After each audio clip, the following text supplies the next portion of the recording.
Review Figma numéro 342 avec Atlas et la licence Portal 2. Toujours Good Company Max Factory aux commandes. On voit ainsi notre personnage, le gun.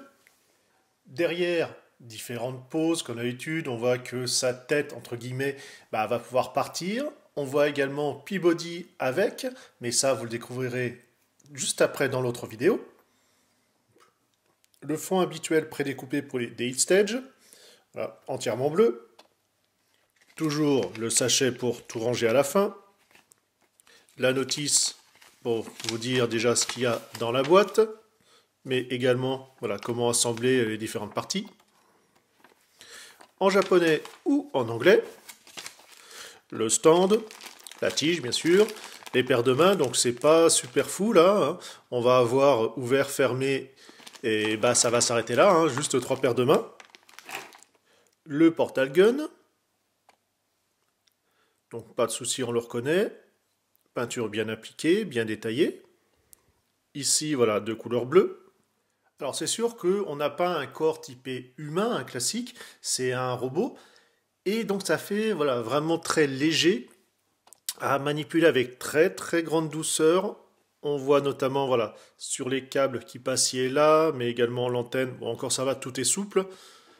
Câble également ici au niveau du bras. Faites super gaffe. On a ici, vous voyez, quand vous bougez au niveau de la hanche, donc de la jambe, vous avez le câble qui bouge. Voilà, dans la durée, dans le temps, alors le câble n'est pas attaché, vous voyez, mais quand même, faites super gaffe. Genou, comme cela. On va avoir le pied avec l'articulation à cet endroit-là. On va pouvoir le bouger un petit peu comme on veut. Et ici, vous avez la pointe. On a également l'épaule, ici. On a là, alors bien sûr, cette structure-là, voilà, un petit peu plus rigide, mais faire gaffe. Comme cela. Et le coude. On note comme d'habitude l'articulation pour le poignet. Et qui est également fournie une pièce supplémentaire en cas de casse. Vous avez le pan ici sur la rotule, mais également l'intérieur de l'œil, comme cela. En haut et en bas, si j'arrive à le choper,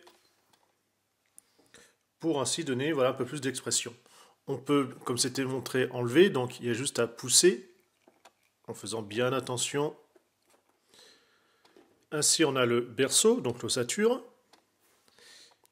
On note quand même du détail, ça c'est pas un problème. On voit, vous avez ici la rainure là, qui sert tout simplement pour la paupière. Et son bel œil. L'œil à l'intérieur, enfin l'iris peut également bouger. Au final, c'est une figurine un peu particulière. Alors, il ne faut pas oublier que les Figma, c'est avant tout des figurines de collection, c'est pas des jouets. Donc, c'est pas être amené à être manipulé dans tous les sens et à faire un peu ce que vous souhaitez avec. Une fois que vous avez trouvé voilà, la pose qui va vous plaire ou la petite scénette, généralement, après, on les laisse en display. On va plus trop y toucher. Là, c'est clairement une figurine qui rentre encore plus dans ce cas-là, puisque comme vous n'avez pas un corps, on va dire, traditionnel humain, c'est, voilà, il y a beaucoup de petits pans, on voit que les pièces, en tout cas les articulations, tiennent avec très peu de prise dedans, donc ça va avoir un petit peu tendance à être un peu plus fragile, à sauter, à se déboîter plus facilement. C'est effectivement le cas, par exemple ici, au niveau de l'épaule droite de la classe, pour mon exemplaire, je le rappelle. C'est très joli. Et effectivement, ça va être encore mieux avec Peabody qui va arriver d'ici quelques temps.